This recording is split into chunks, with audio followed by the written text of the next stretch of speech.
Hey everyone, today I have something pretty cool to show you, and that is my concept for butterflies in vanilla Minecraft.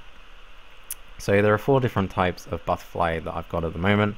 There's the green veined white butterfly, there's the purple spotted swallowtail. If I summon one in, it uses the peony texture. It'll fix itself in a moment.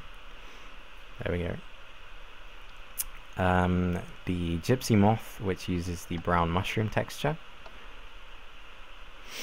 When it first spawns in, it's a bit glitchy, but eventually it fixes itself.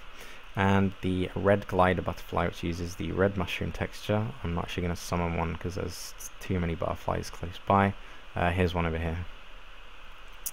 I actually made this a couple weeks ago, but I didn't want to do a video on it because there was a pretty bad bug. And that bug was that butterflies would often merge together if they got close, and it looked really bad.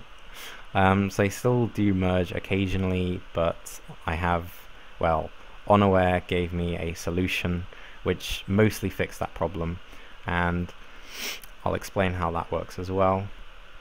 So these butterflies actually use the bat AI, but they tend to stick closer to the ground because I thought that was more realistic, and they also move a lot slower than bats do, which is also a nice little effect. They also have this little up and down jittery effect if they get too high up. That's not intended, but I kind of like it, so whatever. So if I go into game mode 3, you'll see a load of ghasts and everything, and it all looks horrible.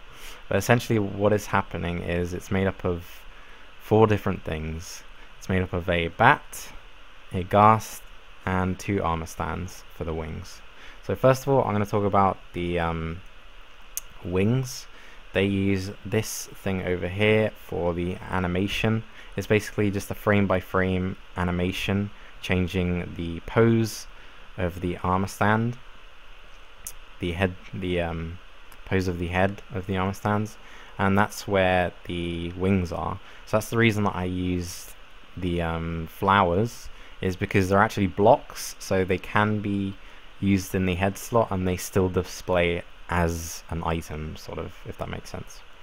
And then we have the bat, which is basically what all the entities are being teleported towards. So we execute from the bat called butter. Don't ask why I called it butter. And then we teleport the entity named wing 2. There's wing 1 and wing 2. Count equals 1, so that selects the closest one in a radius of 2 and teleports it towards itself. And then to get the wings to be opposite from each other, we have teleport name equals wing 1 90 degrees and wing 2 by minus 90 degrees. And then to make it sort of slow, we use entity data on the bat and set its motion to 0 every tick, and that seems to sort of slow things down, slow the bat down, because movement speed doesn't affect some mobs, including bats.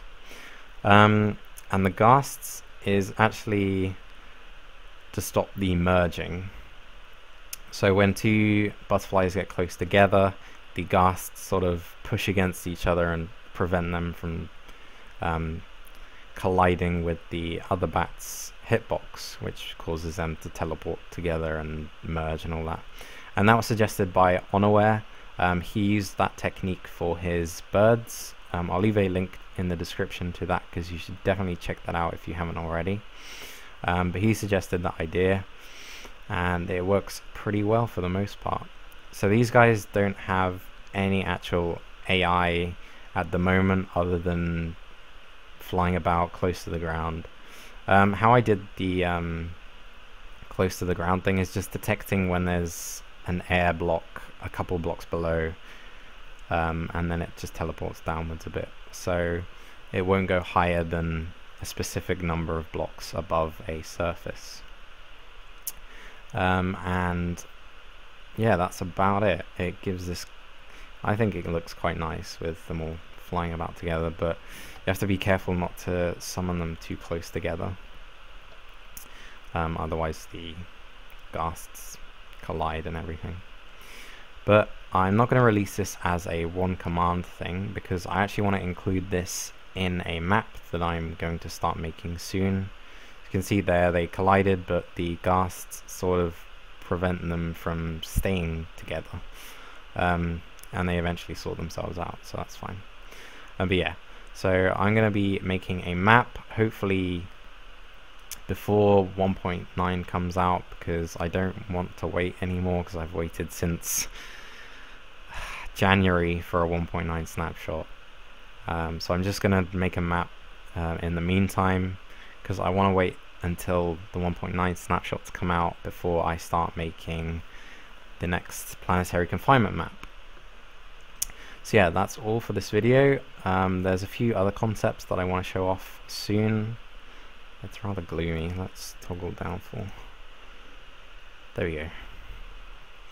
So there are a couple concepts that I want to show off soon as well, which will be in this next map. I'm not going to say the theme of the map just yet. I want it to be sort of a surprise, but it's more of an aesthetic survival map than an adventure map. So anyway, that's all for this video, and I hope you enjoyed, and I'll see you guys next time. Bye for now.